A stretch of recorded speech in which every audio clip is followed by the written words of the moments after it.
The following podcast is brought to you exclusively by the Rad Rob Radio Network.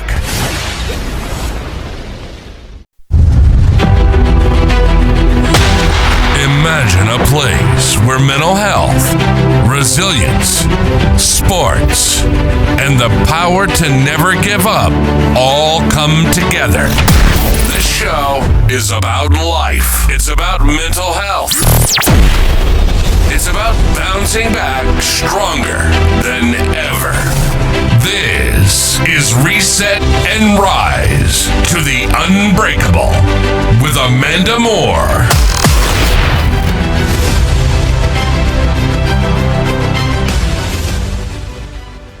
Hey guys, welcome to the debut edition of Reset and Rise with Amanda Moore. I am your host, Rad Rob, along with the lovely and talented Amanda Moore. Amanda, it's our first show. Are you excited? I am very excited, yes. I am too. We have a lot to get into. Yeah. So let's not waste any time. Let's start at the beginning. Let's first of all, if people have seen the trailer, this is going to be about mental health, anxiety, dealing with depression, anxiety, how to overcome all that. You have a very, very fascinating story, and I think a lot of people are going to relate to you.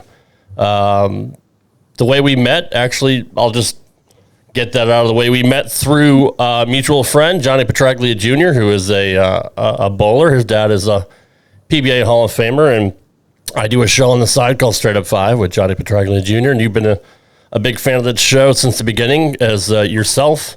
You yourself are a bowler, so that's kind of how we met, and I have to thank you for support, first of all, because we have a very, very loyal fan base, and you've been part of that. But you never know what's going to happen.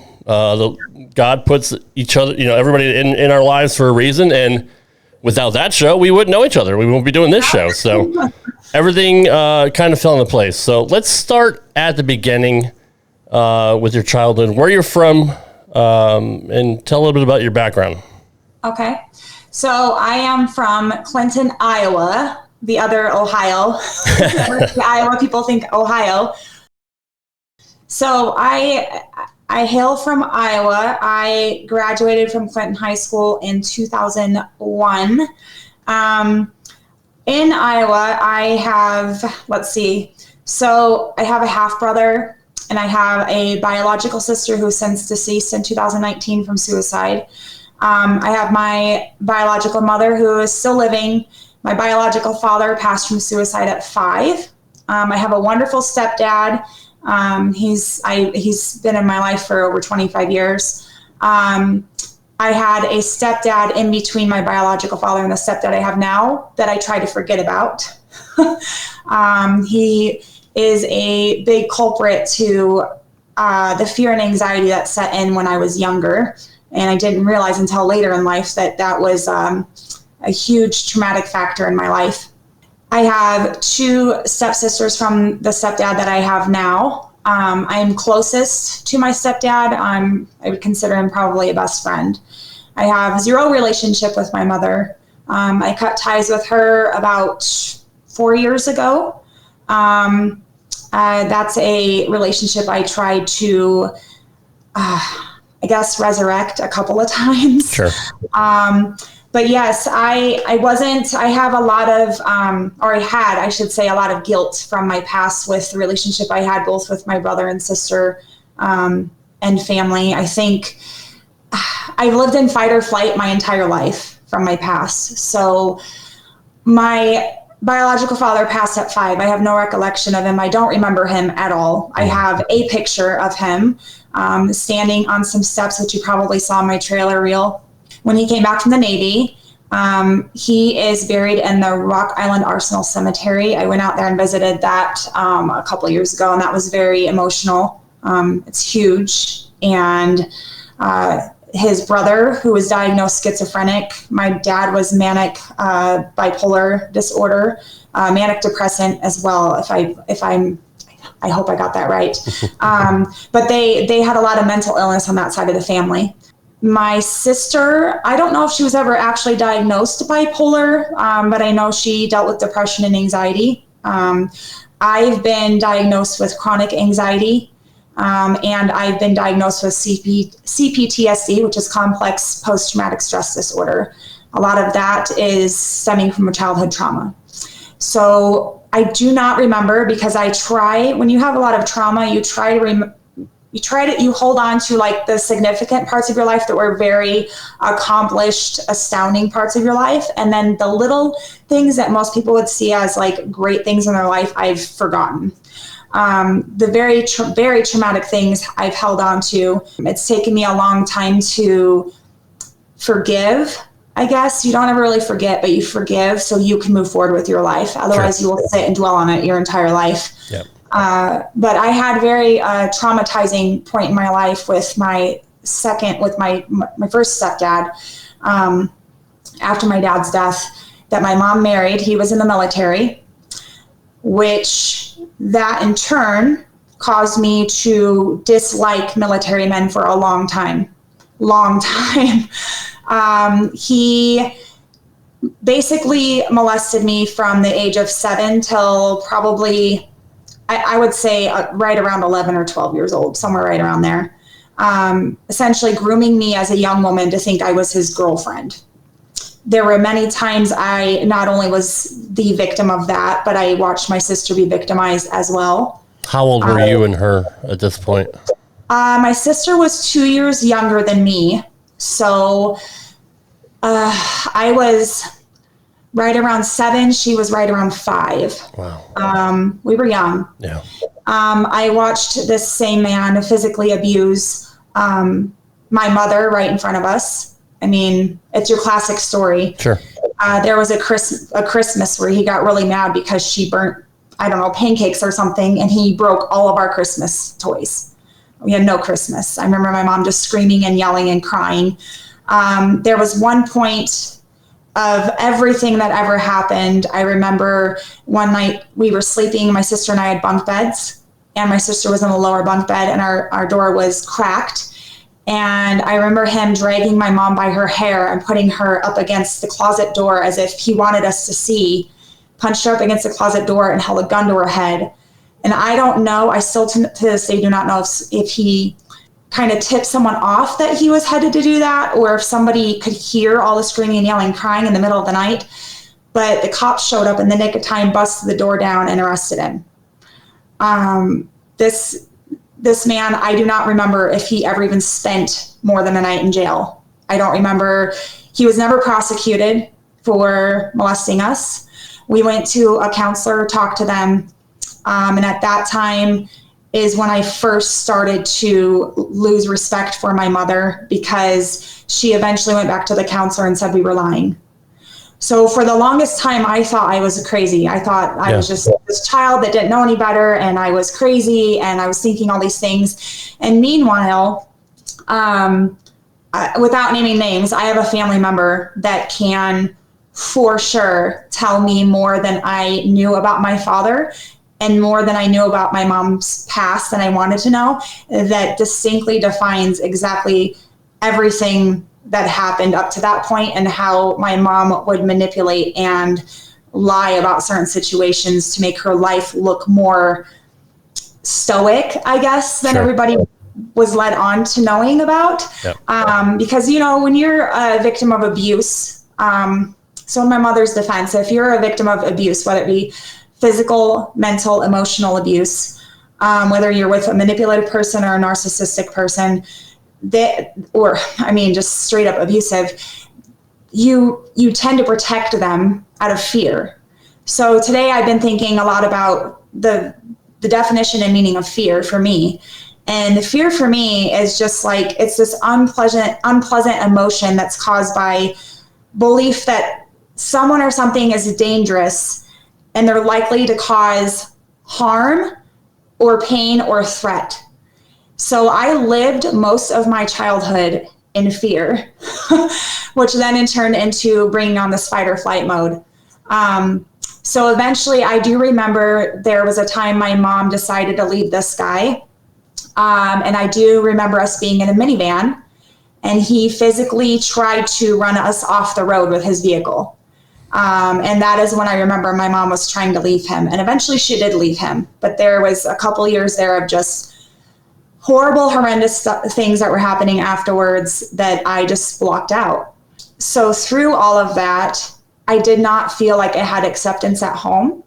I didn't feel like I was protected, safe, loved. I didn't feel like I ever had approval.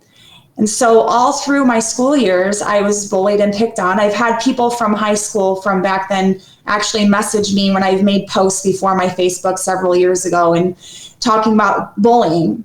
And they apologized. Like, I didn't know that hurt you that bad. And I'm sorry that I talked to you that way or treated you that way. And I said, we're grown adults. We're in school. Bullying is never going to stop. I mean, I'm an adult and I've been bullied still. But all through school, I tried everything just to be accepted from everybody. I tried all the sports. I did cheerleading. I did band. I tried to immerse myself in everything physically possible just to be accepted by something or someone. Right. And I still always felt like the outsider. So that led up to my mom found this stepdad I have now. He's absolutely incredible. He's very laid back, very patient, very understanding and kind. He is very quiet. So I can't say that I learned a lot from him about becoming an adult, but he kind of was just there. So when before I graduated high school, I worked like 2-3 jobs. I worked at Burger King and I worked at Hardee's. I worked at Taco John's for a little while. I worked at Burger King too.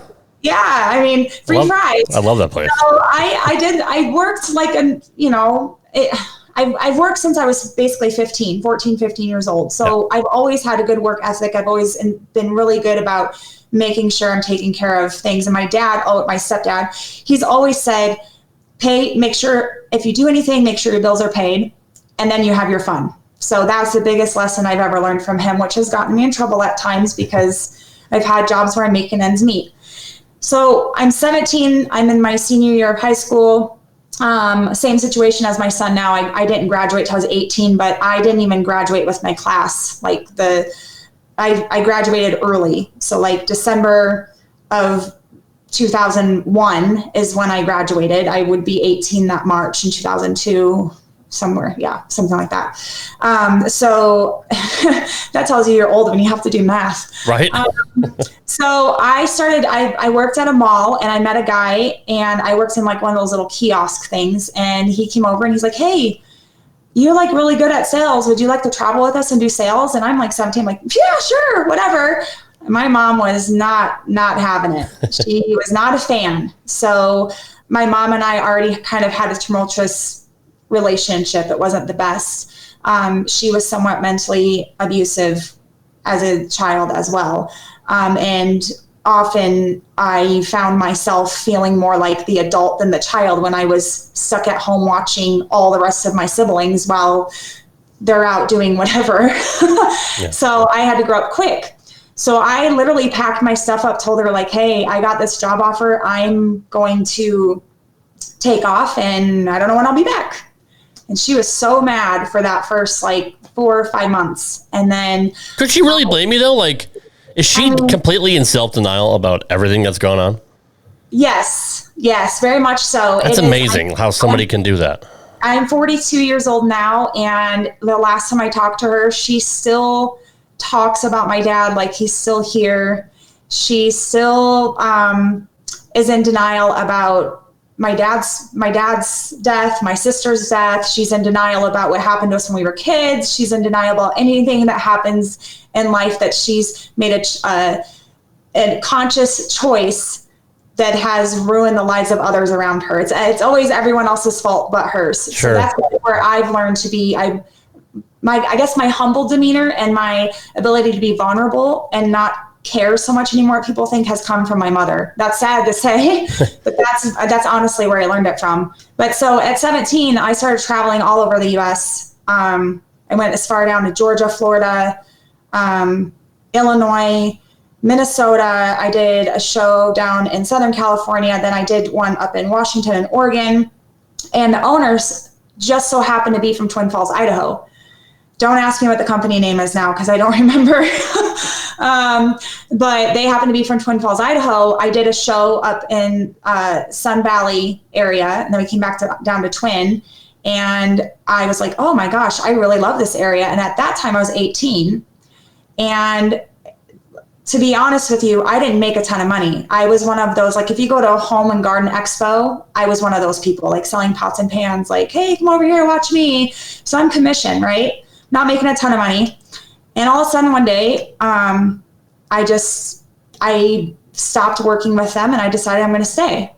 So I did not have an apartment. I didn't know anybody here, but I liked the area. I liked the area because in Iowa, if you've ever been there, it's pig farms, cornfields, and little forests. They're not like out here. Like I remember the first time my parents ever visited out here, they were like, oh my gosh, it's so pretty. Look at the canyons and all the lava rock and the mountains. They're huge. And I'm like, yeah, our forests back there are molehills compared to the mountains out here. So when I moved here and I finally decided, I lived in my car for 6 months and wow. I didn't know anybody. So I just started applying for jobs, and I worked at, I was a waitress. I worked at a vet clinic cleaning kennels. And then I also, let's see, what else did I do? I worked at I was a server for 2 different places actually. And then I was still doing sales for that company at the time too. And when I look back, I still am like, how did I do that? Like, I don't think people understand that when someone's homeless, which I would deem myself homeless at that point, you are literally, even if you're making money, you still have to put gas in your tank to go from parking lot to parking lot. Target parking lot was my favorite because there was always vehicles there and nobody would bat an eye at it. So typically, if it's a homeless person that drives around, they're going to pick a parking lot where there's cars that are always there. So you're not sticking out like a sore thumb. Not to mention, depends where you park because the police may not let you park there either. Yes. Yeah. Loitering. Yeah, exactly. So, and then like the whole showering thing, like it's just, I remember one time I went to a park that I knew had showers, and that's where I would shower once a week. So I would buy like Bath and Body Works spray that's not perfume because it's not expensive. It's expensive, but it's not your perfume expensive, just so I didn't smell. And a lot of times I just wouldn't really I had naturally curly hair, so I would wear my hair naturally curly or whatever. I look back in that time and sometimes I still don't understand how I did it, but I pulled through. I basically worked my tail off. I saved. So you would think with making money, gas in your tank, food, clothes, I went the whole 6 months. I probably went the first year I was out here without buying any clothes for myself or anything. It was just whatever I fit in my suitcase and had in my suitcase and backpack at the time. That's what I had on me. I wore the same pair of tennis shoes for over a year. They were, now I love my shoes, but over a year when you've already had the same pair of shoes for 6-7 years and you're working nonstop on them, it's a lot. Mm-hmm. I had no jewelry. I was just plain Jane. And instead of spending my money on food, which most people would be like, oh my gosh, I have food, I'm going to go buy a good meal. Like I was literally eating anything that didn't have to be microwaved or cooked or frozen or refrigerated. So snacks, basically. Yeah. And I remember eating maybe once or twice a day. And so all through school, I got picked on for having thick thighs and a bigger booty and, your typical athletic body style, which I think in society, it goes through phases. Skinny's in, now skinny's out, big butts are in, big boobs are in, now small, it's just, we have all of these characteristics and society goes through phases. Okay. So all through school, I got picked on for that. And then I move out here and that happens to me and I get kind of thinner. A little bit. Yeah. And anyway, so I did that. And then I ended up saving up enough money to start looking at ads for apartments. So there's these apartments in Twin called Rivercrest Apartments. And that's where I got my first roommates. And those apartments now are, I don't know, back then they weren't as expensive, but now they're expensive. And it took 2 of us to make rent. So I was there and I still worked 3 jobs. I gave up 1 job. And then I met my first husband, which is my son's dad, like a year after I moved into those apartments. And so then he and I started dating. I moved in with him and then had my son. He and I were together off and on, I would say, for almost 14 years. And we had our son after 9 years of being together. How old were you when you had your son? So I had my son in 2007. So 18 years ago. So I was 24. And after I had my son, crazy thing is I had my son in 2007. And then I got cancer shortly after that, uterine cancer, shortly after that. And then I graduated. I was in college. So I had also enrolled in college. Wow. And I worked full time while I had cancer the first time around. And I worked full time, battled that for a year. I got super, super sick, super frail, but I had picked up running as well. Very little bits here and there at one point. Is this radiation and chemo and all that?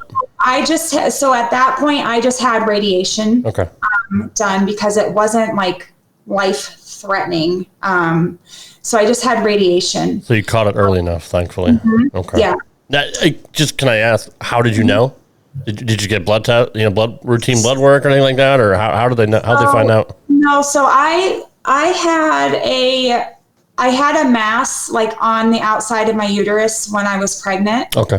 And they saw it in an ultrasound and they didn't know what it was. So they said I'm not going to name names of doctors or anybody. I don't want to throw anybody under the bus. So there was a mass on the outside of my uterus when I was pregnant, and they went through the routine ultrasounds. They said, okay, well, after you have your son, we'll biopsy this mass. We'll send it off. We'll see what it is. I mean, on the ultrasound, it doesn't look crazy. Right. So a couple months go down the road and I'm super, super sick. I don't know what's going on. And then all of a sudden I go in to have these tests done and it ends up being a cyst. So, and then it comes back with biopsy and it's precancerous, blah, blah, blah. So we caught it in time. Thankfully, our bodies are amazing that they can tell us if you really are in tune with your bodies and you listen to it, they can tell us significant things if there's something actually wrong. Sure. So I went through that and I was going through college. I graduated college in 2012. Yeah, 2012 with a medical assisting degree from College of Southern Idaho here. And then I started working for a local hospital. Before that, I worked for the Idaho Department of Fish and Game, and that's where I was going through treatments for cancer and still working full time. And then I stopped working there so that I could attend college. And while I was attending college, I was doing CNA work on the side, ironically enough, taking care of hospice patients. Yeah. So, and I actually thoroughly enjoyed that job, but it got to the point, like I had seen so much death, I couldn't handle it anymore. I'm such a softie and empath that it would break my heart. Like I'd known these people my whole life. Yeah. And so I couldn't do it anymore. Graduated from college and then I started working for a sports medicine and physical rehabilitation doctor in Twin. He was phenomenal doctor. But I left for personal reasons. And then a couple years after that, in 2014, I got re-diagnosed with cancer. And then that's where I went back through the chemotherapy. And that is the time where I thought I was going to die. Mm-hmm. Like I thought I was on my deathbed. I'm done. I'm out. At this point, this is when my son's dad and I were split. We were done. And so I was going through this with somebody at the time that I was friends with, and I was single for a little bit and I started seeing somebody and he went through all of this with me. And, at the time I was a runner. So I was running on top of that. And then I had to cut back on the running. And so then I went through that for about a year, went into remission, and I've been free and clear ever since. But a couple of years later, I had to have a hysterectomy, which means no more children, which was a really hard decision because I've always wanted more than one kid. So I had that happen. And I kind of, at that point, I think that's the turning point in my life where I realized the significance of how like fragile life is. And I still, to this day, there are people every day I run into or talk to in my personal life and professional life, and even in my athletic life, that they complain or they talk about these things, these what I see as trivial, and they are blowing them up to like they're these huge issues. And I'm like, these are trivial. Like, there's no reason to stay mad at this. There's no reason to be mad at this. There's no reason to keep a grudge on somebody for this. So, I mean, if you're going to talk the talk, you got to walk the walk, right? So For me, I've held grudges for a long time, particularly towards my mother, for a lot of things in my past, and grudges and hatred towards that stepdad that did the molestation towards me. I also have had a lot of guilt towards myself for my sister's death. So there's been this last year, I would say, a lot of self-reflection, particularly of my past, so I can forgive myself for whatever I did to move forward, but also forgive the people that hurt me along the way. Because sometimes I think as humans, what we do is we really like to keep the blame on people and use that as an scapegoat as to why we act the way we do now. So my biggest thing is, I always tell people, is if you think as a human, as an adult, that it is okay to treat people the way you do because of your trauma and your past, that's not acceptable. Because you being a crappy person to somebody else because you were traumatized when you were little and you're using that as a coping mechanism is not okay. You need to find another way to, I say, like, unleash the dragon. So you have this fire-breathing dragon inside of you that is so mad and so angry at life. But how are you supposed to be with other people if you can't just let some of that go and decompress so you can be the person you want to be with everybody else? So I've had people that they're like, I've just been through so much trauma and this is the reason that I am. And I'm like, okay, I found myself doing it too. I have triggers. I've been cheated on. I've been molested. I've seen people beat in front of me. I've been hit before. I've had physical abuse towards me before, and mental. So I have a lot of triggers. my poor boyfriend. I'd say so. Yeah. But I have a lot of triggers, but I have to remember, I have to physically tell myself, okay, that's a trigger. It's not that person's fault because they don't know. They haven't walked in my shoes. They don't have the same triggers I do. So it's not fair of me to unleash my triggers on them and unleash the dragon and then suffer the consequences because something triggers me. Like, I've got to learn how to cope with that trigger. So I would say out of the 42 years I've been alive, I would say at least 35 of them have been learning how to cope with my triggers. It's been very hard for me to be in relationships, not just with the opposite sex, but relationships as a friend and relationships professionally. So professionally right now, my job is the perfect fit. I'm by myself all day long. I'm in and out of stores. I don't have to deal with people too long. If I'm having a day, I don't have to talk to anybody besides a receiver or a store manager. Yeah. So it's a perfect setup for me, which has been fantastic. However, with that being said, with friendships, I have a really hard time trusting. I have a really hard time being super vulnerable. I have a really hard time believing that there's good people out there. So I believe there's good people out there, but I always think there's like I've told somebody before, I'm always waiting for that next shoe to drop. Like, oh, things are going really, really good. What could go wrong? And I've learned over the years that's anxiety. That's the fear, the fight or flight or anxiety. You're always prepping yourself for the worst case scenario of what's next. Because if I look back on my past, I probably have maybe a relevant 5 years of complete happiness where I didn't have this chaotic, high functioning anxiety, chronic anxiety, CPTSD that creeps up in the middle of nowhere, depression that will come in the middle of nowhere, triggers. Like, there's all these things that everybody can deal with on any given day, but it feels like my entire life I've battled that. So in the last year, I've kind of learned how to I guess, maneuver it a little bit better. So I'm more cognizant of my actions, more cognizant of my words. I'm not perfect by any means. I've made my fair share of my own mistakes in life. I think we all do, and that's how we learn from them. But yeah, lately, I think with everything that's happened in my life, I don't know if it's because once I hit my 40s, I was talking to somebody about this. So my boyfriend skydives. So we go to this drop zone every weekend, and there's all kinds of walks of life that go there. And there's awesome people. There's been, my boyfriend included, there's been people that have been through the worst experiences in life, and they use skydiving as an out, just like I use bowling as an out. It's I call it their wind therapy.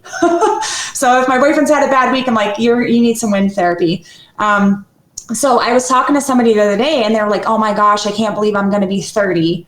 I'm like, 30? Why are you all freaked out about 30? I'm like, I couldn't wait to turn 20 or like 30, because in your 20s, people still don't think that you know anything. They're like, you're just in your 20s. What do you know? I was like, so like, embrace it. You're going to be 30. That's awesome. Now you can be like, well, I'm in my 30s. I know everything, you know? But now since I've turned 40 in the last couple of years, especially, because as I said on the podcast last week, I fractured my foot in 2022. Or 2021, 2022 is when I dealt with the foot fracture. And so in that amount of time up until now, I've learned a lot about myself as far as self-reflection, what I want out of life, what's the importance of life, why am I still letting my past eat at me? Why am I still letting the triggers from my past and the trauma from my past, like basically almost set me up for some type of failure, because I've never really believed in myself. I never believed that I was worthy of love, worthy of compassion, worthy of acceptance. As I've told people before, I am the best gift giver. I am the worst receiver, because I don't think that I'm worthy of people's love and gift giving, and that somebody could honestly like appreciate me enough to gift me with something. So I've spent the last majority of the year, this last year or two, really thinking about like what has caused me to be where I'm at with life right now. And I think a lot of it is I've just really lived in fear my entire life. And I'm at that age now where I may or may not have the same amount of years left that I've already lived. So I have to learn ways of going over the mountain of fear. So right now I feel like I'm at that crest, and I feel like I'm descending now to that more linear part in my life of being more humble, more vulnerable, not living in fear, and kind of more going with the flow, having more patience, being more understanding and kind. And as hard as it sounds, I always tell people, like, put yourself in their shoes. Like, you can never walk a mile in someone's shoes. But if someone were to talk to you or act towards you the way that you do towards them, how would it make you feel? So we can't necessarily always depict someone's situation in a proper manner that's 100% authentic. But if you kind of try to do that at least a little bit, it might make you stop and think before you act or speak, potentially, because as we all know, the people that we love and care about, your words are words at the moment. But when somebody takes them to heart, they can sting, and they can really stick with somebody. So I think for me, that's been the hardest part for me. I take everything everyone says to heart, because believe it or not, all growing up, I was never told, I'm proud of you. Great job. It's so wonderful to see you doing this. Like, you're excelling. You're awesome. You're smart. Like, you're beautiful. Never remember any of that being told to me. I'm sure at some point something nice was said, but all I can tell you, one thing I do remember significantly is my mother, which she's not a bad human being. I just don't think that she has the capacity for her past to actually, I guess, in a roundabout way, I think she's so stuck on what is wrong with her and what's gone wrong in her life that she can't see past that to see the way she's acted and the things she's done, how it's affected everyone around her, which is sad. So I know that I distinctly remember when I was younger, she would say the nicest things about her kids in front of people, because you want to be that picturesque mother, and I'm such a great mom and my kids are so wonderful. Yep. But it's different when you're not around people and you're being told things. I've always wanted that relationship, which I try to instill with my son, who's now 18, which is you tell them to their face in private as much as you would somebody else in public, because telling them to their face in private is going to mean so much more than in public. So I have really tried to remember that, because I remember there were times my mother would say really nice things about me in front of other people, but she would bash me more in private. There were times I was told, you're stupid. Like, what are you doing? What are you thinking? And I specifically remember in high school, I loved wearing sandals, loved it. And in the winter even. And our school that we walked to in middle school was like, I don't know, 1.5 miles, 2 miles away down the street, and we would walk there. And there was one winter, there was no snow, it was just cold, and I wanted to wear sandals. She literally took my sandals off and beat my butt with them and told me, you're not wearing sandals. And she threw them and made me go upstairs and get a different pair of shoes. I put on a different pair of shoes and I hid another pair of sandals in my backpack. Because I was like, you're not going to tell me what to do. Like, I should be able to choose what I want to wear for myself. Granted, it's your mom. You should listen to your parents. I'm not saying don't listen to your parents, but I had no personal choices when I was younger. So that was my way of retaliating at even the smallest thing, like a pair of shoes. I mean, nobody could blame you for that, honestly. Yeah. Well, I mean, if you think about it, my whole childhood was being told no. Yeah. Being made to feel like you're not good enough. Being made to feel like you're an object to somebody sexually. Yep. Like, I didn't even feel like a daughter to that stepdad. I felt like I was a sexual object, basically. And he had more of a predatory stance in my life than anything. And when you are in fear to go home, you're in fear of your mom to go to the grocery store for 20 minutes because you don't know what's going to happen when she's gone. Yep. And, the thing is like fear is a huge thing. And I think a lot of people don't understand, like the amount of that trauma can affect somebody and their life and instill so many characteristics for them as they age and get older. And it just compounds if you don't find ways to cope with it. Unfortunately, I did not figure all of this out until I was almost 40. So for a long time in my life, I've lived in mental misery. Like, that's literally how I explain it to people. It's mental misery. Yeah. So I don't know. I just, my biggest thing is I really like to focus on how, like, patience builds stronger success and resilience. So I've had to learn a lot of patience with other people and patience with myself. So I think if you're a patient human being, like, we all go through things in life that, everybody wants that instant gratification. Like, well, I did this, so I should get this. Or, I got, I guess if you're thinking about, you work really hard towards something and you want instant gratification, or you want the validation, or you want the acceptance. But really what you're looking for is the acceptance in yourself, because you're the one that put in the work at the end of the day. You're the one that's doing it. So I always tell people, like, you need to learn how to have more patience with yourself, more patience with other people, because just because you want something to happen, it may not happen on your timeline, but if you put in the work and effort, it'll happen with the patience and the determination and the effort and the work. And then eventually you're going to reap some kind of success. I am a firm believer that if you put in the work and the effort and the patience, you're eventually going to get a taste of success. It might not be the success you want. Take this podcast, for instance. May bomb it, totally fail, not go anywhere. But like I said to somebody the other day, there's no failing in trying.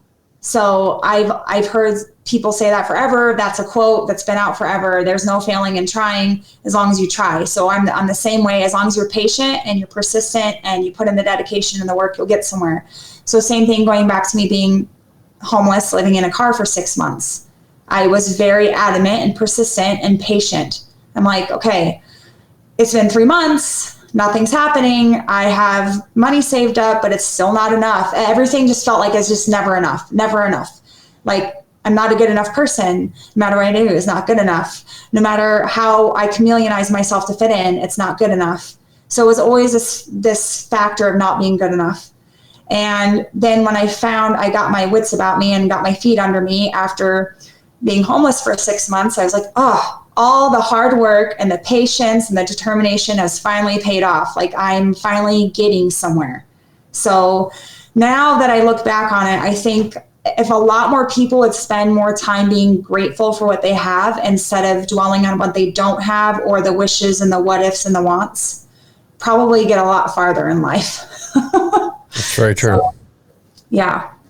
But that's kind of a backstory to, I mean, that's a synopsis of my life without going into significant details, naming names or particular instances. But yeah, I had a pretty rough go for me. And I know there's been people that have had it worse. Don't get me wrong. There's always somebody out there that has some situation that's worse than yours or has had it worse or still has it bad. I thought my childhood sucked. I mean, I've got a lot of stuff, but I'll never complain again after hearing your story. Well, I think what most people fail to recognize or realize is that I always say, like, I think I said it on the podcast last week with you guys, like, my hard might not be somebody else's hard. Somebody else's hard may be harder than mine. And my hard might be very hard for somebody who hasn't experienced hard. Sure. I do know some people personally that have never experienced like significant death in their family. They've never experienced like traumatizing, like any, like episodes, experiences, like, so they don't, when I talk to them, like, oh my gosh, like they act like it's the worst thing in the world. Mm-hmm. And I'm like, you know what? But the difference is it's made me who I am today. So everything that we experience in life has made us like who we are. And the people that we surround ourselves with too, like we choose who we surround ourselves with at the end of the day, based on our own character, our own integrity, our own morals and standards. Sometimes we're forced to be around people that say at a job or like in the bowling community that we don't necessarily care to be around, but we have to like swallow our pride and ego and just deal with the situation or circumstance we're put into. Mm-hmm. Right? Yes. So I think that everything, like you said earlier, everyone and everything is put on our path in life for a reason. It's just how you actually look at it. And how you perceive it and a perception that it's going to help you in life. So although I had all of these things happen to me in life that were not the greatest at times. Unimaginable for a kid. I mean, that young. They helped me be more compassionate, more understanding, way more empathetic. And I just am kind of, I guess I'm one of those people, like I'm so soft-hearted that I'm way more sensitive than most people. And I have a really soft spot for certain types of events that happen in people's lives. So like today, Ozzy Osbourne passed away, mm-hmm. R.I.P., right? Yeah. Greatest singer, like his music's phenomenal. Okay. So you take me, for instance, I see that, never met the man. I've never even been to one of his concerts, but I listen to his music. You get teary-eyed. Like you're just, that person's music either made a profound impact on your life or you know what kind of impact they've had on society. So if you take someone like me, you get teary-eyed. That means you're sensitive. That doesn't make you a weak individual. I remember dating a guy that he thought like shedding a tear or talking about feelings or emotions, he thought it made him look weak as a man. And I'm like, that doesn't make you look weak. It makes you human and it makes you have a heart. Right. There's nothing wrong with it. But I don't know. I just think that everybody goes through different things in life at different times in their life to teach them lessons. And I always say, none of us know our expiration date in life. So sometimes you have to kind of pick your battles. It's not, what's bothering you today and maybe causing you tremendous stress or anxiety or panic today. Is that really going to bother you a week from now, a month from now, a year from now? You have no idea. So with me, the chronic anxiety, which we can get into in a totally different episode, That's a whole kit and caboodle on its own. But chronic anxiety and CPTSD running together and then at times depression can reap some very, very sour days. And those are days where I've had a habit of secluding myself to be by myself, and I push everyone away, and I don't want any help. I don't want anyone to talk to me. I don't want to even I will always put content out there to help other people, to inspire, to motivate. But a lot of times what people don't realize is sometimes I'm writing those things for myself to self-reflect on, or to go back and read another day when I really need to reread it. I'm constantly writing, like I sent you something earlier, I'm constantly writing notes. If I have a thought, I write it down. That has helped me tremendously. So for me, one of my coping mechanisms is walking. So if anyone knows me, I walk a lot. That's kind of taken precedence over me going and practicing bowling. So I'm just getting my feet back with that. It was the gym, but like Johnny said last week, if I invest in something, it's 110%. So my coping mechanisms are the same way. So for me, I've learned, like, me writing and talking about my past through journaling, or if I have a thought go through my head that I know is a whacked out thought, but to me at that moment, it means something significant. But if I tell somebody else, they're like, why are you so worried about that? I have to write it down. So it's one of those things, a lot of people with anxiety, they will let it sit and they will fester and fester and fester, and then they blow. Yeah. So I'm trying to get away from being that person. And I've been told by numerous counselors and a therapist, if you have something bothering you about yourself, you either talk to somebody, as like somebody that you can be honest and vulnerable with without judgment or criticism, as like a vent session. They don't have to respond to you. They don't have to say anything. You just need to tell them, hey, look, I need to talk today. I just need to get it out because I need somebody to listen. That's one way of coping. The other one is just, if you can write it out. And if you have somebody that you can talk to that is willing to listen and give you some kind of, I guess, unbiased feedback. So I've had people before that I'm friends with, and they give me feedback and they tell me what they think I want to hear. That doesn't help. No. It does not help somebody that's thinking crazy thoughts that are caused by anxiety and panic. Yep. And a lot of people, I used to say this a lot, that people that say, oh, they'll, in conversation, you'll always be like, oh my gosh, this is giving me so much anxiety. I used to say that all the time till I got clinically diagnosed with anxiety. And now I'm like, oh, that has a whole different meaning. It's not, oh, this is giving me so much anxiety, because anxiety is, what is it? It's a sense of panic. It's increased heart rate. It's the stomach pains and knots. It's the crazy thoughts that go through your brain that you cannot shut them off. Yep. There's been nights I'm in bed and my brain, like, I'm so tired, but my brain just will not stop. And I'm thinking about everything and anything, and it doesn't even have to be bad. That's anxiety. And it's to the point, mine will be debilitating sometimes. It takes me everything I have to get through a day of work.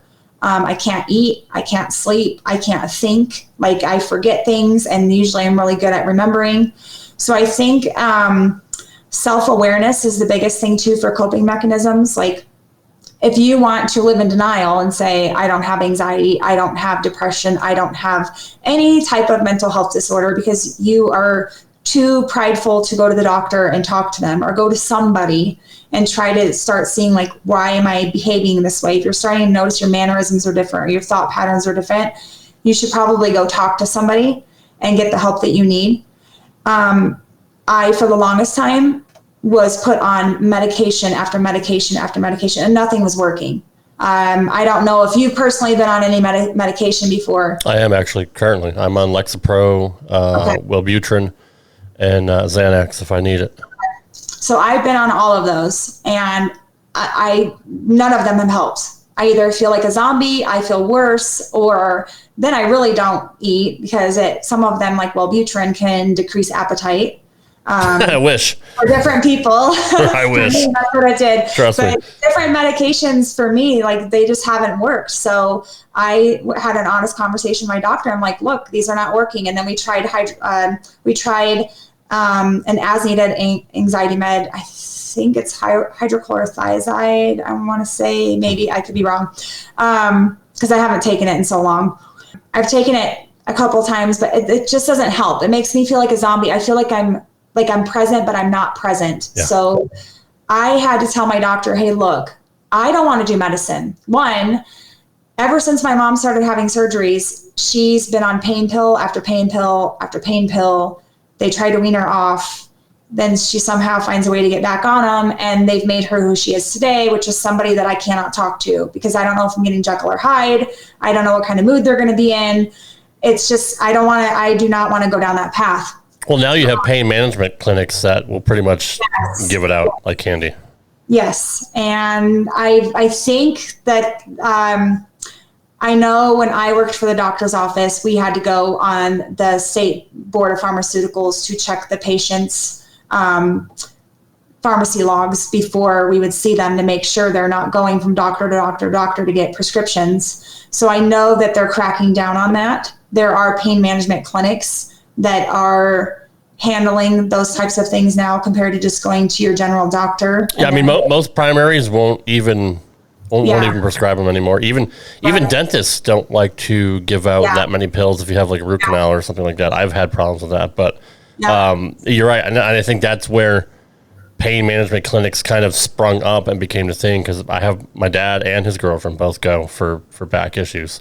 And my dad gets like 100 Percocets, and I'm like, geez, I want like 5 for, if I'm having because I have chronic back issues as well. But I think that was kind of a way to circumvent the system because primary stopped prescribing this. Yeah. Well, and I'm not saying that people don't need pain meds. Like, Sure. When I've had surgery before, they prescribe me pain meds, and I'm like, look, I don't want them. I don't need them. They're like, we'll just take them just in case. Right. And I always come back and I'm like, come back to my post-op and I'm like, here's all these medications. I didn't use one because I told you I wasn't. I'd rather feel the pain than take them and be numb to it and not know my limitations. So I've always said that even when I fractured my foot, I'd rather know the limitations than be numb to it and do something stupid and re-injure. God bless you for that, because that's a difficult thing. It really is. It is, but I think I have a high pain tolerance, both mentally and physically. You must. What I've been through, but I'm not saying there's not a need for people to use prescription medications. There's definitely a need for that in certain circumstances. I just think there's certain people and professional people in the medicine world that do abuse it at times, which is where we're getting into some problems.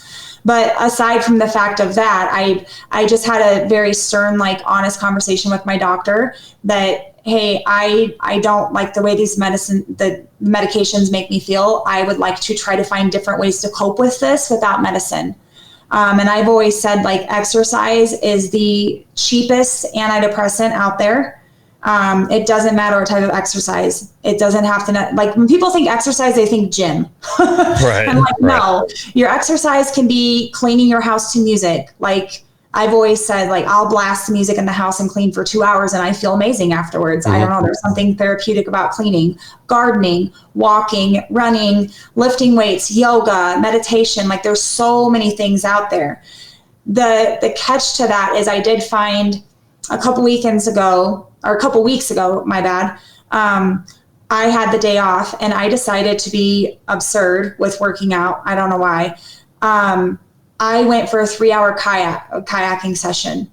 And then after that, I went for a 3-hour walking session. Wow. So 6 to 6.5 hours of my day was spent working out. And people think I'm crazy, but I had one person in particular text me I don't know how you do that. I just do this and I'm tired. I just have to be inside in air conditioning and I can't. And I'm I've been like this my whole life.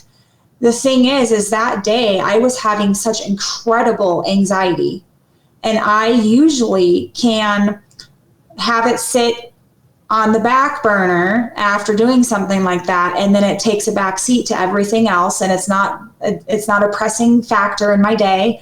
But that day in particular, the 3-hour kayaking session did nothing but make it worse. Really? I would have thought escaping like that would. No, it made it worse. It's the kayaking is it's my place of peace on the river. It's great. Mm-hmm. But then I started thinking about everything that's wrong with me, Yeah. every mistake I've been making lately, everybody that I've irritated lately, because I just happened to have a bad couple of weeks there where it felt like I couldn't do anything right at work. I couldn't do anything right in my personal life, my professional life, and bowling. Like I couldn't do anything right. And I went and practiced bowling, like I don't even say practice, through a few fun games like a month before that. And it was atrocious. It was so bad. So that was still weighing heavily on me too, because at the time I was still trying to decide, do I want to keep bowling? Do I want to hang up my laces for good? So I went on this kayaking session and it just compounded everything. Then I found myself texting and calling everybody. I'm so sorry for this that I said. I'm so sorry for this that I did. I'm so sorry. Like, I need to do better about this. And it was a lot of self-reflection, which was great. And I made a very vulnerable post that day about self-reflection. And the feedback I got was great. But at the same time, everybody I called or texted was like, it's fine. You're human. Like, It's okay. Right. Like, we'll get past it. We'll work through it. Don't worry. Don't be so hard on yourself. Like, and I've constantly been one. I think we're all hard on ourselves to a fault. Like, everybody is. Everybody wants to be better than they were the day before, right? So then I went on the walk, and the first part of my walk, I'm like, these feelings are just not going away. It's so bad. So I ended up at this place they call Shoshone Falls, which I've posted several pictures of this place, but I just sat there for like 15 minutes and I'm like, I just need a minute. And I sat there and I just watched people. I love people watching. So I'm seeing like all of these kids it's a very big touristy attraction in the summer. So I'm seeing all these kids having fun with their families, all these couples having fun, people taking pictures, making memories, all that. And I'm like, what am I so worried about? Like, I'm worried about something I said 2 weeks ago, or something that hurt someone's feelings, or something that I did that I don't think I did to even a subpar standard.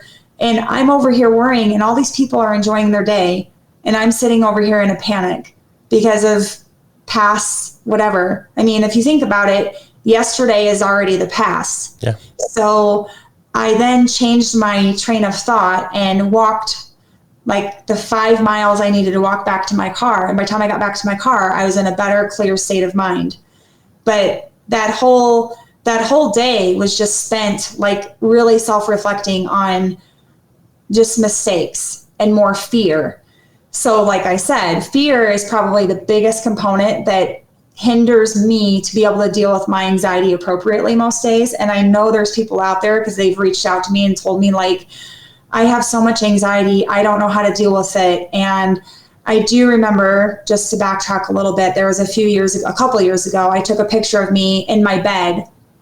And I had my pill bottle of my anxiety medications in my hand. And it was just a picture I took of the pill bottle in my hand. And it had the name of the prescription, not my name, not the doctor, not anything, just the name of the prescription. And they wrote this big, long article about anxiety and taking pills. And I had a couple people message me that night, and they're just like, I had no idea you dealt with all of this. I deal with this too. And how do you cope with it? And it started to get me thinking, like, for the longest time, I thought I was alone. I thought I was a loner, and all of my anxiety, all of my periods of depression, all of my CPTSD, and just having CPTSD in itself. So I now, like I told you with my stepdad, I just totally despise anybody that served in the armed forces. Mm-hmm. Yeah. Because of him. I thought all of those guys were bad, mean, wife beating people, and it's not, women beat up on men too. It's not just one side. True. Don't get me wrong, but I gained a new found respect for people that are in the armed forces after I learned what PTSD really is and what it causes and how people deal with it and what can be triggers for them with PTSD. So having all of these things, I learned not to be so quiet about them anymore. And I learned to be more open and honest with them, because the only way to help people realize they're not alone in this world is to be like, look, hey, I get it. I've been there. I've dealt with it. I've been through this before. So I can be a safe place for you to talk to, and I won't judge you and I won't criticize you. And you can be an open book. and it stays with me. And I've always been that. That's my word. You talk to me, it stays with me. I still have messages from people that have never left my ears or my eyes. But I fully believe that everybody has the ability to find a coping mechanism. It's just a matter of finding what it is for you that works, because what works for me is not going to work for somebody else. Because I've had people like, what do? I don't understand. Like, how do I deal with this? I'm like, I can only tell you what's worked for me and give you those kind of tips, but it might not necessarily work for you as well. And what's astounding to me, Rob, is how many people do deal with all of these mental health issues. Either they've been diagnosed or they're self-aware enough to know, but it's the factor of people are so afraid of being judged, and people are so afraid of the stigma that comes along with mental health illness that they don't want to talk about it. It's such a hush-hush thing, and I think society is getting a little bit better about talking about it. I used to say, one of my biggest pet peeves, you've probably seen it since you're on social media, is there's these posts that say, it talks about suicide awareness and how, like, post this number and to let everyone know there's someone there and that there's someone always, like, that you can talk to. And, like, that's like sharing the number and you saying there's someone always there isn't going to make a difference. I mean, yes, you're posting the number, but it's not going to make a difference. What's going to make a difference is we as humans being open and receptive to listening to somebody else and not making them fearful to talk to somebody. So to me, that's why I say my circle's gotten smaller. I have a lot of acquaintances, but my circle's gotten smaller. There's very, very few people that I wholeheartedly trust to go and talk to about my every little last fear in life, or anything in life for that matter, that's super close to my heart or could possibly be something I really need to talk about at the time.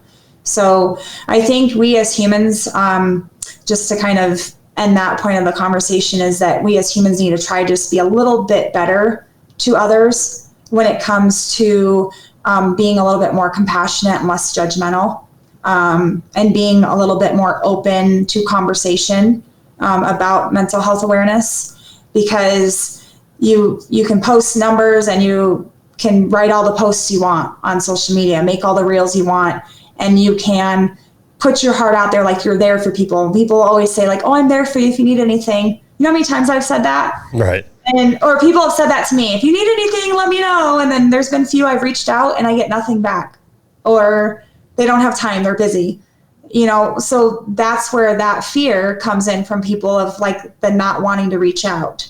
So I think that's kind of that's a big one for me, on a mindset standpoint, that we as humans just need to be a little bit better towards other humans, because we never know what somebody else is going through.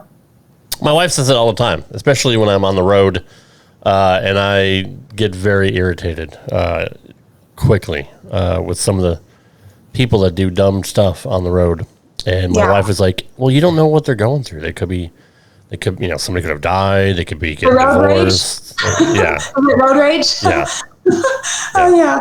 I know a few people like that. I think I'm kind of guilty myself. I get, if my wife wasn't with me, I swear I may just follow these people just to find out what's going on with them, because how could you do something that egregious or that stupid? You have one job to drive, and you can't even do that. So, but she tries to, say, hey, they could be going through something. You never know what's going on with somebody. Or they're just jerks. You never know. I mean, you never know. But I am very guilty of having a quick temper, especially on the road. But that's why we usually have somebody that can kind of counterbalance us, right? Like the yin and yang. Because if you don't have that, you're just gonna be mad all the time.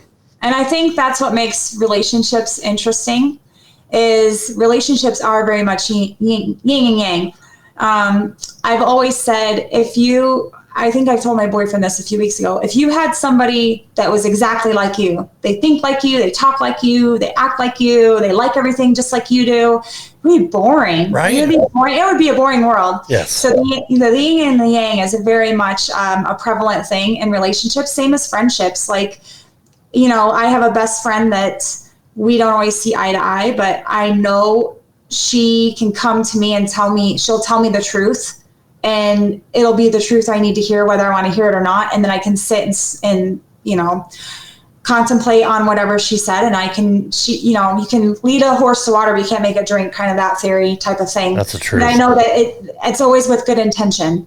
So same thing, like you said, in relationships, like you kind of have that battle back and forth sometimes, but at the end of the day, you know that's your person that you can talk to. And they're whether they're your best friend, your soulmate, your high school sweetheart, somebody you've been with for years, or somebody you just met, you always know, like deep down inside, you're like, okay, I know that this is my person I can talk to and I can be vulnerable with and talk to them about whatever. But I also know I'm going to get mad at them from time to time, because we're not always going to see eye to eye. But right. That's what makes life interesting, I think. And I think that that is kind of, I don't know, I've kind of always wondered, like, what's our purpose in life? Like, why are we here? What are we supposed to be doing?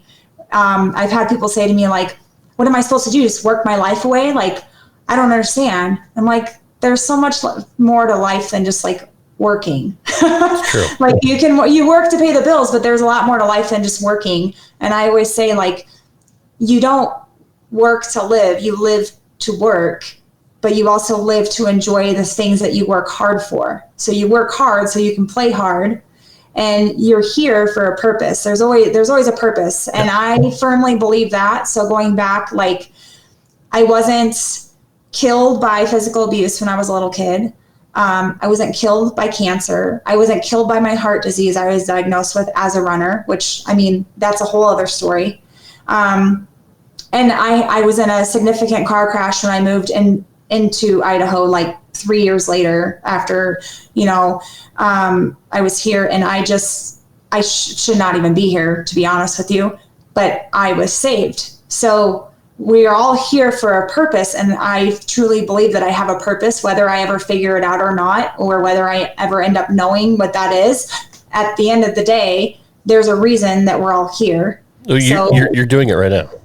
Well, yeah, I think I've kind of figured out. I've been told for, like, I don't know, I told you I've had a dream for like 10 years to do a podcast, to write a book. And I've had people telling me for years, you need to write a book, you need to do a podcast. And I haven't ever had enough, I guess, faith in myself to do it, or have known the right people. Or I've always said, I don't know how to go about it. I don't even know where to start. So when the podcast idea came up with you, I was like, oh, that'd be awesome. Like, that's on my bucket list. Let's do it. I mean, it happened that quick. Like, we literally, like, I brought it up to you and you're like, yeah. And then here we are. A week later, here we are. Yeah. The podcast thing is way easier for me than writing a book. My book would be like, right, really thick. War and I've Peace. had people say, like, you should do a thought for the day book, because I used to do thought for the day every day. Now I just kind of do, like, sometimes I'll write a big thought, sometimes I'll write a little one, depending on whatever mood I'm in or what's going on in life. Sometimes you don't want to do it all. Yeah. And then because there's people that are like, those books that you read, if you're in the bathroom and you just pick a book up and you're like, oh, it's a thought for the day. And I'm like, okay, that's not the type of book I'd want to read. So the podcast idea was great. And I'm looking forward to seeing, like, where it goes. I would love at some point, like I was talking to you about earlier, when we actually go live at some point, a few episodes down the road, of having people chime in with comments and questions, because I know there's a lot of people in particular that follow my platform, social media platforms. And a lot of them in particular have followed me for quite some time. And it is because I'm very vulnerable and honest about mental health issues. But not just that, it's like showing them that it is possible to bounce back after you've had challenges or obstacles or hurdles in life. Like, there is a way to get through everything. There's a way. So that's kind of the purpose of the podcast too. And then eventually to roll that into having, like, live other guests that have helped me in my personal life with things that I've gotten through, or just people in general that I know that could help the listeners. Yep. So I'm very excited to see where it goes, for sure. I am too. And that's a big reason why I wanted you on our bowling show last week, is not only are you a bowler, obviously, but we have a lot of women that watch our show. And I think it would really benefit a lot of our listeners on that show to have you come on and tell a little bit about yourself and your story. and try to inspire others, which we saw. I mean, the chat, I had people in the chat that I've never seen before that were just very, very happy that you were there. And it was a great experience for us just to have you on. Johnny loved it. We all did. But our chat did too. And that's every now and then something just hits me like, you know what?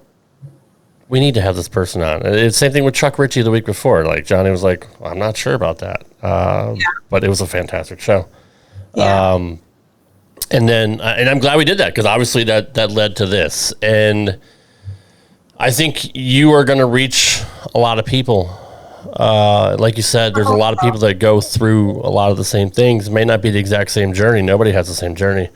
But like you said, your hard may not be somebody else's hard, but to them, it's their whole world, right? Like it may not be exactly what you went through, but we all go through stuff. It's just, it's human nature. It's not, nobody's perfect.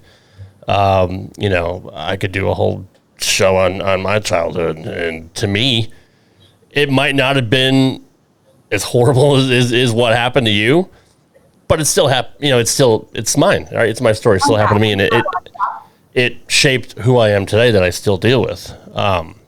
So I think getting that out will also not only kind of self-cleanse, but will help somebody be like, wow, man, like I was there. I did that too. Like, and if she could overcome that, anybody can. Yeah. And there's so many more deeper issues that came from my childhood that I haven't even talked about. Right. Like and in particular, we're talking about relationships. I have an anxious attachment style. So that is mine. There's somebody I follow in particular online. And he's helped me a lot to realize like, that's my type. That's my style in a relationship.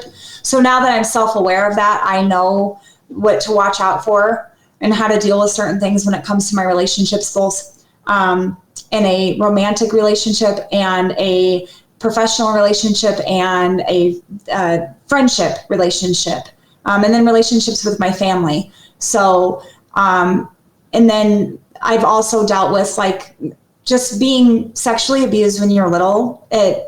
It's very hard because it puts thoughts in your head when you're in relationships. Are you ever enough? Do you look good enough? Like you're always trying to be better and better and better. And then you try to chameleonize yourself to the standards that you think that the person you're with wants, rather than just accepting yourself for who you are and being who you are. That led to body dysmorphia issues, which when I was bodybuilding a few years ago, and I did that for like almost 6-7 years, the body dysmorphia got really bad. I look back at pictures now that I thought I was fat in, and I'm like, I would give anything to look like that again. Me too. And then I dealt with, I don't talk much about it, but the people that are really close to me know I dealt with laxative abuse. So I went through a whole year of dealing with that. Bodybuilding, especially professionally, is such a huge toll on your body. Like it's just on your body, it's not natural. Toll mentally. Yeah. I very much do commend. I have a few people on my social media that do bodybuilding. They've done competitions, both younger and older, and I'm talking like 50, 60, 70. Wow. And I have so much respect for them because they have been able to keep their mentality intact when it comes to physical appearance and how they view themselves and how prideful they are. I know how much work it takes to do that stuff. So I have a profound amount of respect for them. It hasn't changed the way they view themselves at all. As a matter of fact, it's helped them. So there's a lot to my past that has, like you said, has shaped me into who I am today, but there's things, a lot of people that they don't know about. Yeah. There's one situation in particular from last summer I've told you about. We can talk about it another time, but that's another part that when I sit and think about it, it's not just, I always used to try to think that who I am today and how I act and react is all stemmed from one particular time in my life. And it's really not. No, it's not. It boils down. It's a whole melting pot of a whole bunch of stuff that's happened. And it's just those significant portions that I believe have made me who I am now. And I think I'm finally starting to realize like all of those things and a conundrum in a melting pot is just boiling to the top to show me like you went through all this, and yes, it was super hard and it was super challenging, but you're almost out of this melting pot, you're boiling over, and now you're going to come to, it's like everything is going to come to a settling point where you can finally breathe. And so I think I'm finally at that breathing point where I'm ready to like help other people understand they're not alone, and help other people not be so afraid to feel the things I felt before, which is just feeling like shame and guilt and fear of being yourself, like being truly true to yourself and who you are, and accepting yourself, not thinking you have to be someone you're not. I've spent a long majority period of my life chameleonizing myself, like I've said before, to be who I thought everyone else wanted me to be. And that's not the way somebody should live. So yeah, I fit in with this crowd or that crowd, or I got along with all of these people, but it's because I was being somebody I'm not to fit in instead of being myself. And now I'm like, oh, if I'm myself, I actually attract more of the people that are my type of people, like that have the standards and morals that I have, that share the same outlook and perspectives that I do, and that are very down to earth, humble human beings. Like those are the type of people that I want to be around, not the people that play the part. Right. So yeah, so I'm really excited to see like where everything goes. I just basically, like, I guess the last point that I want to make is that going along with the name of the podcast, when I was thinking about it, I'm like, well, what could we come up with a name for the podcast and why? So my biggest thing has been mentally and physically to reset myself and ground myself where I'm at, rise above wherever my head is taking me at the moment, and to remind myself that I'm unbreakable because of the small, consistent steps that built me to where I am. So it's not about those huge, impactful steps that we take in our life. It's about the small, consistent steps that make us unbreakable. So that's where the podcast name came from. I love it. I think it's a fantastic, and I always get the rise and reset, but when you say it like that, you're right. You need to reboot. Then you need to pick yourself up and dust yourself off. Yeah. And then show to others that you're unbreakable. Yeah. I appreciate you getting the podcast going. That makes me really excited. I'm excited to see where it goes, and hopefully we can help somebody. Like I've always said, as long as I can help or inspire one person, I'm a happy camper. That's pretty much my feelings too. I've been podcasting since 2019, so it's been 6 years. 6 years in December, and I've learned a lot. And I go back and listen to some of my other shows that were on. I'm like, man, why did I wasn't very good. Or I'm always very critical of myself. While other people are like, oh man, you're born for this. You got a great voice. You're a great speaker. You should be in journalism. You should be in broadcasting. I'm like, I'm lazy. Okay.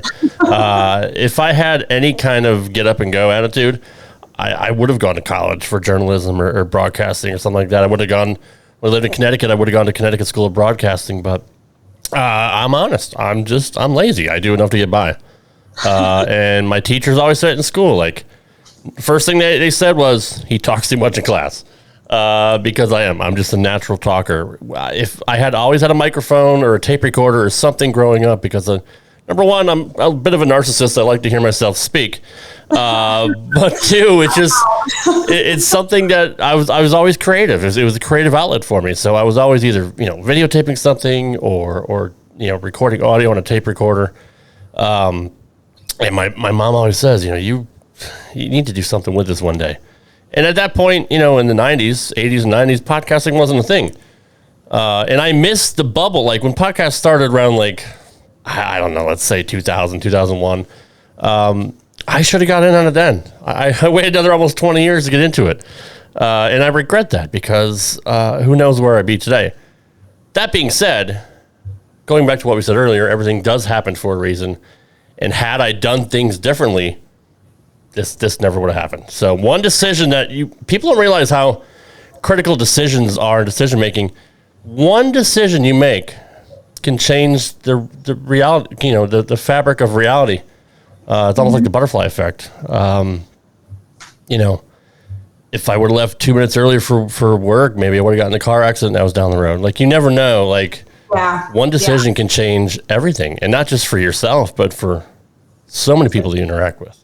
Yes. But I'm glad we're here, and I'm glad you're able to tell your story. And I think suicide it may be our next episode because as much as this show is about you, I think it would help myself a little bit if I've dealt with several suicides through friends and family, and I've never spoken about it too. So I think if we both kind of tell, our stories,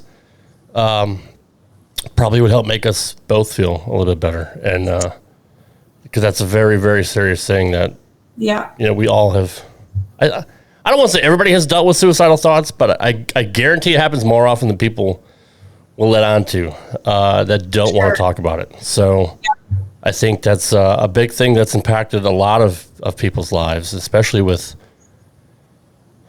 mental health and people not getting diagnosed with bipolarism or manic depressant or, like I said earlier, there's this stigma of people don't want to go to the doctor because they don't want to be officially diagnosed. They don't want to be seen as weak. Yeah, be seen as weak, or they think then that there's a problem with them. Yep. So then they think that people are going to judge them if they know. And I used to be really, really quiet about my anxiety. And then bowling, I started experiencing more and more and more of it. And it didn't just come from performance pressure. I was getting bullied here or there too because of life choices that I was making that had gotten around the bowling alley, or certain people I was hanging out with that already had this character built up of who they are, and I didn't know, or I just looked past it because I always try to see somebody for who I see them as, and I get to know them. I don't take someone else's judgment or opinion of someone and be like, yeah, I feel the same way too because you told me to. Well, many people put on a facade because they don't want to let anybody in. Yeah. So I had anxiety that came from bowling too, and I started opening up to a few people, and then they started making me feel comfortable with the fact oh my gosh, I deal with that too. And then I was like, oh, wow, there's more people that deal with this than not. So then I started being even more open about my anxiety. And now I don't have a problem. I have anxiety. I don't care. Yeah. I'm having a day. Don't take it personal. I'm just, I've had people, I guess one of my biggest pet peeves in the last, year or so is I'm expected to be this bubbly, perky, smiling, happy person all the time because that's what people normally see me as. I'm like, hey, how's it going? Well, with all your inspirational posts on Facebook, that's what kind of so positive, and it's I have my days too. I'm not perfect, so if I have a day where I have what they call RBF, or I just don't smile as much, or I'm being quiet. Yeah. People are there's people that have been what's wrong? Is everything okay?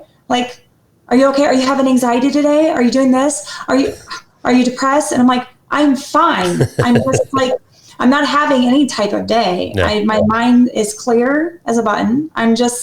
I'm literally just having a day where I just want to people watch, or I'm just being quiet, or I'm in my own thoughts. It doesn't necessarily mean that I'm having anxiety or depression, or I'm having an episode.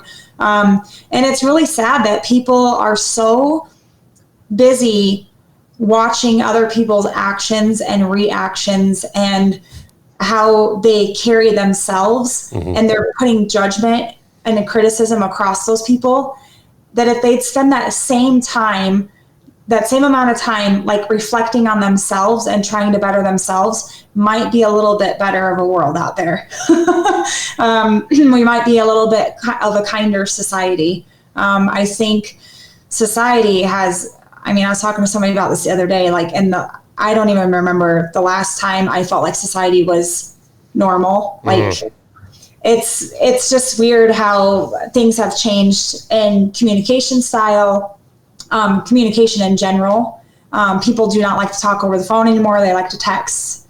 And if they don't like to text or call, then they'll be on social media, and they have no problem being on social media and sharing things. So it's just the way of the world has changed a little bit. So I find a lot of times for me to get my point across or share something, it's not necessarily me calling or texting somebody. Sometimes it's me writing a post and hoping, oh, I hope that person sees that, or, oh, I hope that this gets my point across because nobody's picking up on this. Well, context can be lost too when it comes to Yes, and context can be lost. But I'm not, people are never going to go on social media and be like, I am having a horrible anxiety-ridden day. Please reach out. Nobody's ever going to do that. But sometimes if you know somebody well enough, you can tell the variations to tell. I've had it happen to me. People are like, there's something going on with you? Like your posts have been off lately. Yeah. And I had somebody do that last year. I'm like, yes, I'm going through some stuff. It's hard. So I'm incognito, like in a roundabout way, trying to tell somebody, help. I need help. I'm reaching out.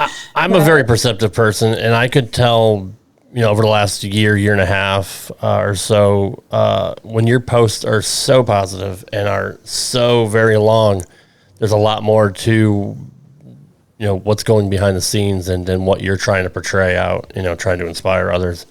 I can tell you're writing it for yourself.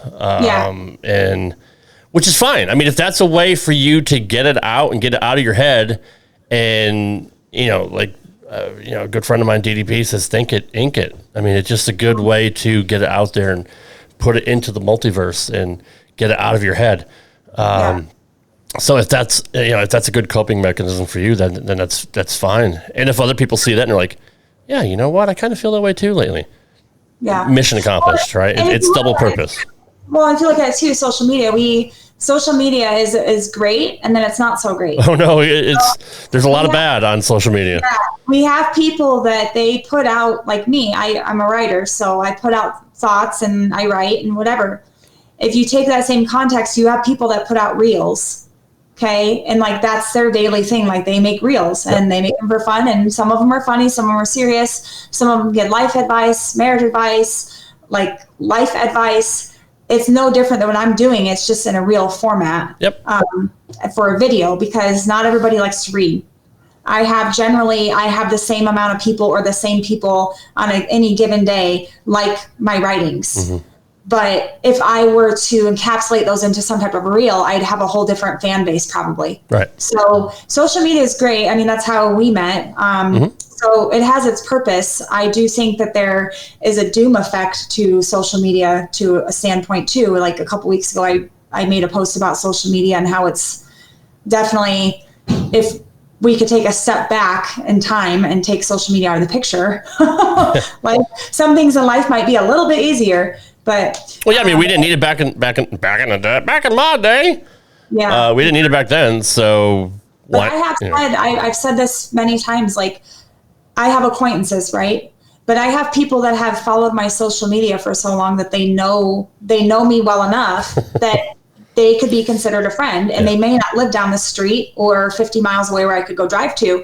But I know if I were to hit them up in Messenger or be like, hey, look, what's your number? I need to call you. I need something. Yeah. Those people, there's a few of them I know I could call and they would be there for me. And my wife doesn't get that. She doesn't understand it all. Like, you've never met them in real life. You have all these friends online. I'm like, yeah, because you know what? A lot of these people are better than friends that I see in every day. A lot of these people are better than my family. Family sucks. I have so much family on Facebook. Nobody likes my posts, or nobody, supports my podcast, or nobody watches my YouTube channel. Like, sometimes family can be the absolute worst, and they don't mean it. They're just busy doing their own thing. But you're right. There's, in a weird way, there's obviously, like, how we got hooked up. Yeah. There's people online that you've never met, face to face, but are better friends than most people. Well, and I think, there's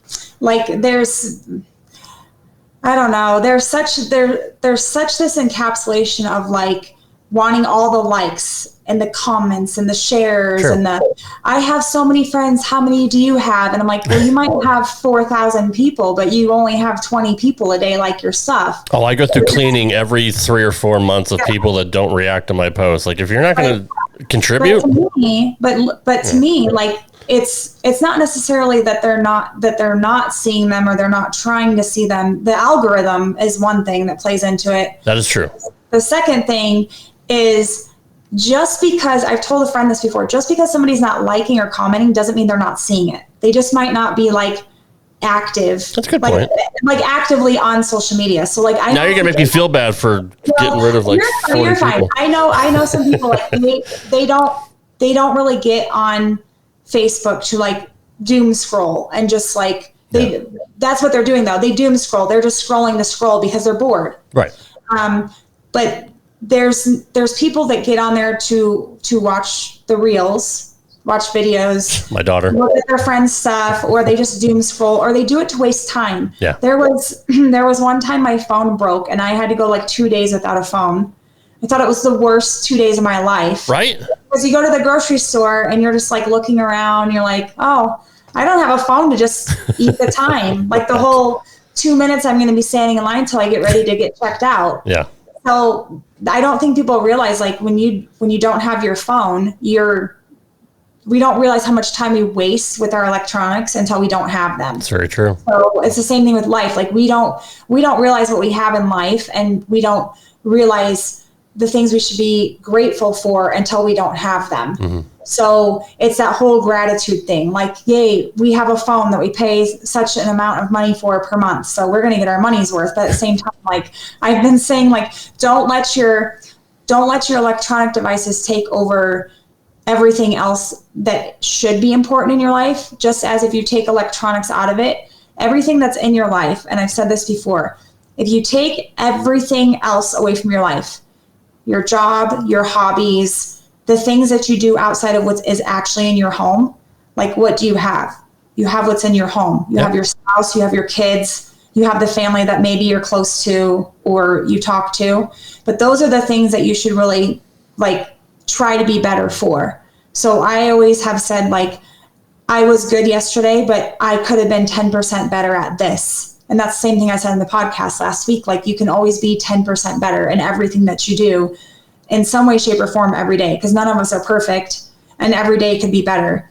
So I've gotten in the habit lately at night of, like, really being in tune with, like, what I could have done better today, so I don't either make the same mistake tomorrow or I can be better at it tomorrow. So say today I was short-tempered or I had a really bad day, so I was just in a crummy mood.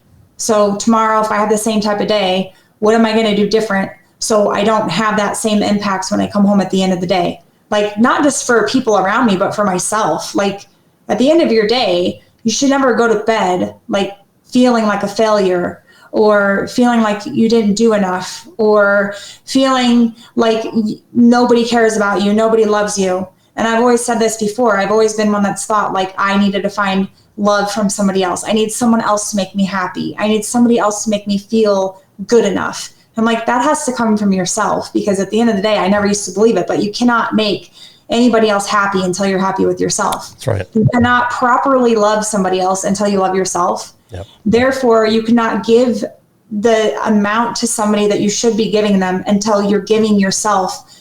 You have enough self-respect and self-worth to give yourself enough effort and credit to know that you're doing your best. So I have a sign in our house that says your best is always enough. Like, as long as you're giving your best effort that day, it's enough. So even if today you gave 25%, it should be enough, because then there's going to be another day where you're going to give 100%. And you know that's going to be a good day. So I think lately I've heard so many people, like, complaining about things they could have done better, or things that they need to change, or things that aren't going their way, or all of the defaults in life.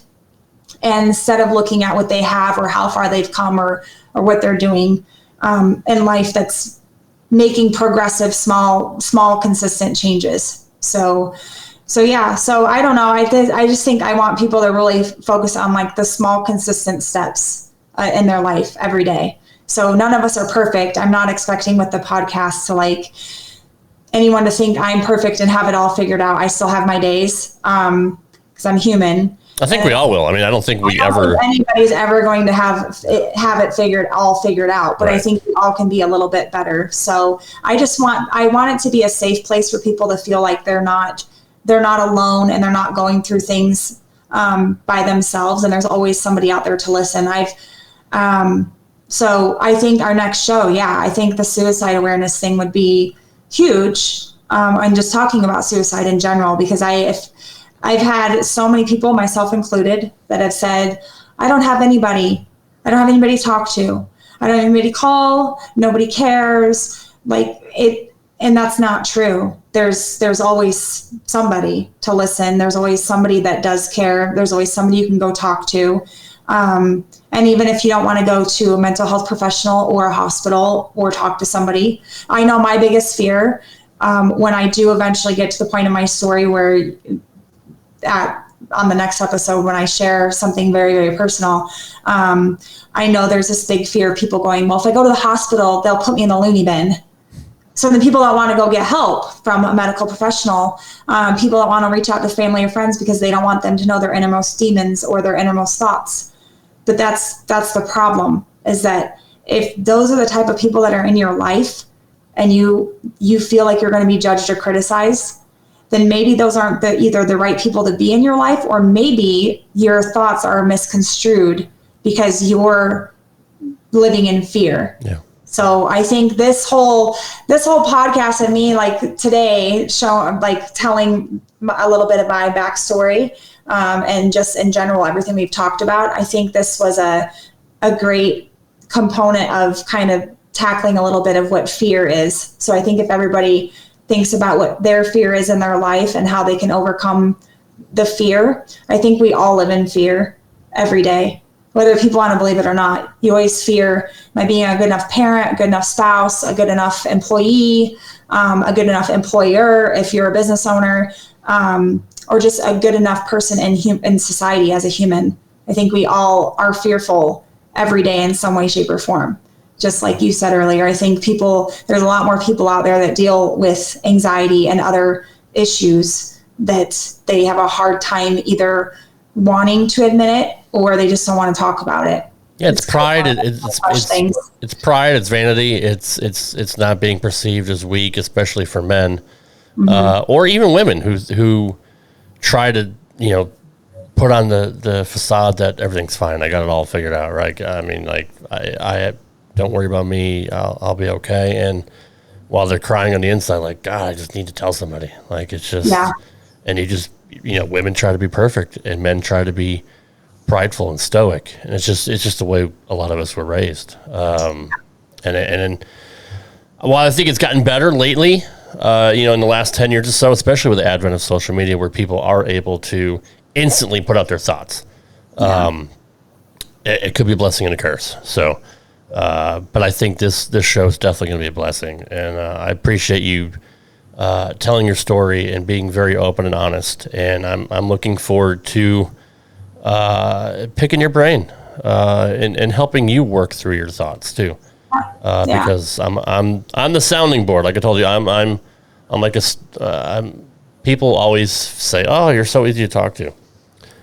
I'm a good listener, and I think, and I'm intuitive, and I am sort of an empath like you, and I'm very perceptive of things. I don't know why. I don't know. I would, maybe the Lord made me that way, but I'm glad that you've gotten to the point in your life to where you can share these things.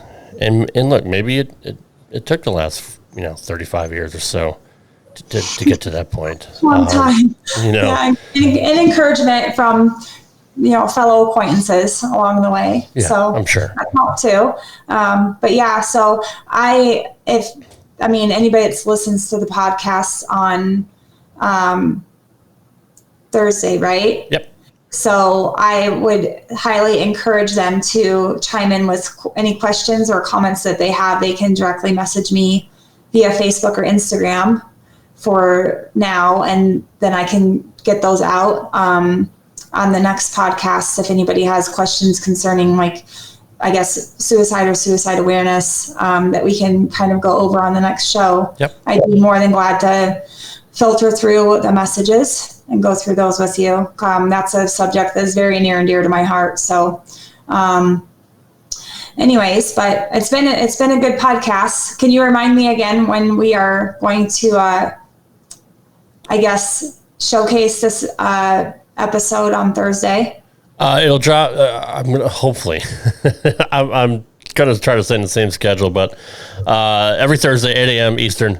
We'll drop here on YouTube and on our audio feed, which we're on Spreaker, Podcast Addict, iHeartRadio, Spotify, pretty much anywhere you get your podcasts, we're going to be on it. So if you want to watch it, you got time to watch it, or you're on the go, you're in the car on the way to work, or you're on the treadmill and you just want to pass through the time, we'll have an audio and video for you. So they can find you on Facebook under Amanda Moore. What's your Instagram handle? Backup Bowler 83. Okay.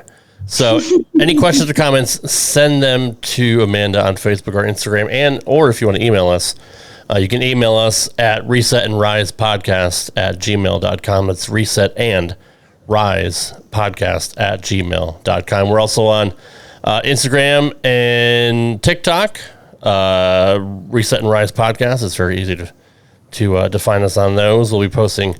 You're really good with Reels, so I like what you do on Facebook and Instagram. So I'll clip parts of the show, and even if you have just daily thoughts that you just want to send to me, and I'll just upload it to the old socials, and we'll grow this community together, because I really do think we can make an impact on a lot of people's lives, and I'm very excited for the future, and I'm very thankful that you're taking this journey with me and with us. I appreciate you. I'm honored. So thank you for all your hard work. I appreciate it. That's what I'm here for. All right, guys, that wraps it up for our debut edition of Reset and Rise to the Unbreakable with Amanda Moore. We will see you next week. Take care, everybody.